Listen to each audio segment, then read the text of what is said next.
Hi welcome to Tally tube. జీవితంలో ప్రతి వ్యక్తి ఎన్నో కలలు కంటూ ఉంటారు. అందులో అతి సాధారణమైన కళ తమను తాము సినిమా రంగంలో చూసుకోవాలని. ఈ సినిమా రంగుల ప్రపంచంలో తమను తాము రకరకాలుగా ఊహించుకుంటారు. కొందరు కావాలని సినిమా రంగంలోకి వస్తే మరికొందరు యాదృచ్ఛికంగా వచ్చిన వాళ్ళు ఉన్నారు. ఎలా వస్తే ఏంటి, అదృష్టం కలిసొచ్చి స్టార్ నటులుగా పేరు ప్రఖ్యాతలు డబ్బు గడించి సినిమా రంగాన్ని ఏలిన వాళ్ళు ఉంటే, ఉన్నదంతా పోగొట్టుకొని గోడ కొట్టిన బంతిలా ఎక్కడ మొదలు పెట్టారో అక్కడికే వచ్చి ఆగిన వాళ్ళు ఉన్నారు. ఈరోజు మనం మాట్లాడుకునేది అలాంటి నటుడి గురించే. ఇతడు ఒక స్టార్ కమేడియన్ మరియు విలక్షణమైన పాత్రలో కనిపించి మంచి గుర్తింపు తెచ్చుకున్న సపోర్టింగ్ యాక్టర్ కూడా. అతని పేరు సంజయ్ మిశ్రా. మొట్టమొదట ఎన్నో కమర్షియల్ యాడ్స్లో కనిపించిన ఇతను ఆ తర్వాత టీవీ సీరియల్స్లోనూ నటించాడు. 1991లో దూరదర్శన్లో ప్రసారమైన చాణక్య ఆఫీస్ అనే టీవీ సీరియల్స్లో నటించి మంచి నటుడిగా అప్పట్లో బుల్లితెర రంగంలో గుర్తింపు సంపాదించుకున్నాడు. సంజయ్ మిశ్రా ఒక ఆర్టిస్ట్గా ఓ డార్లింగ్ ఏఏ ఇండియా అనే సినిమాతో బాలీవుడ్ ఇండస్ట్రీలోకి అడుగుపెట్టాడు.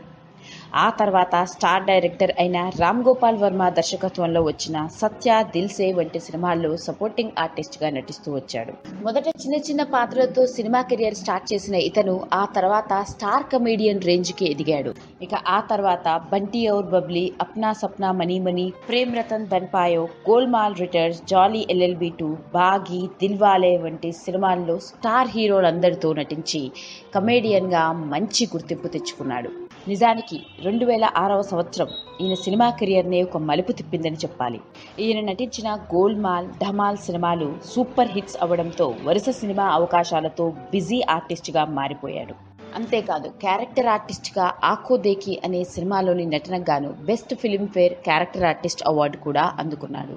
ఆ విధంగా స్టార్ కమేడియన్గా, క్యారెక్టర్ ఆర్టిస్ట్గా డబ్బు పేరు సంపాదిస్తున్న సంజయ్ మిశ్రా జీవితంలో అనుకోని సంఘటనలు ఎదురయ్యాయి. అదే అతని తండ్రి మరణం. దాంతో రాను రాను సినిమా అవకాశాలు కూడా తగ్గిపోవడం, వరుస సినిమా హిట్లు, డబ్బు పేరు ఇవేవి అతనికి ఆనందాన్ని, మామూలు మనిషిని చేయలేకపోయాయి.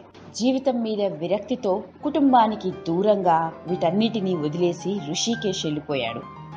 అలా స్టార్ ఆర్టిస్ట్గా ఉన్న అతను అందరికీ దూరంగా వెళ్ళిపోయి ఋషికేశ్లో అతడు ఎలాంటి జీవితాన్ని గడిపాడో చెప్తే అందరూ నోరెళ్ల పెట్టవలసిందే. అక్కడ ఒక సాధారణ వ్యక్తిలా తాను ఎవరో గుర్తుపట్టని ఒక సర్దార్ హోటల్లో పనికి కుదిరి సర్వర్గా టీలు, టిఫిన్లు అందిస్తూ జీవితం సాగిస్తున్నాడు. ఋషికేశ్కు వచ్చిన యాత్రికుల్లో కొందరు సంజయ్ మిశ్రాని చూసి గుర్తుపట్టి అతడు హోటల్లో సర్వర్గా పనిచేస్తున్న ఫోటోలని మీడియాలో పోస్ట్ చేశారు. అంతే, ఒకప్పటి స్టార్ కమేడియన్ హోటల్లో సర్వర్గా పనిచేస్తున్నాడు అన్న వార్త అప్పట్లో మీడియాలో పెద్ద వైరల్గా మారింది. బహుశా దీన్ని బట్టే చెప్పొచ్చు సినిమా జీవితం ఎవరిని ఎటువైపు తీసుకెళ్తుందో అని. ఇలాంటి మరిన్ని ఎన్నో ఇంట్రెస్టింగ్ విషయాల కోసం సబ్స్క్రైబ్ బటన్తో పాటు పక్కనే ఉన్న గంట సింబల్ని నొక్కండి. Thank you.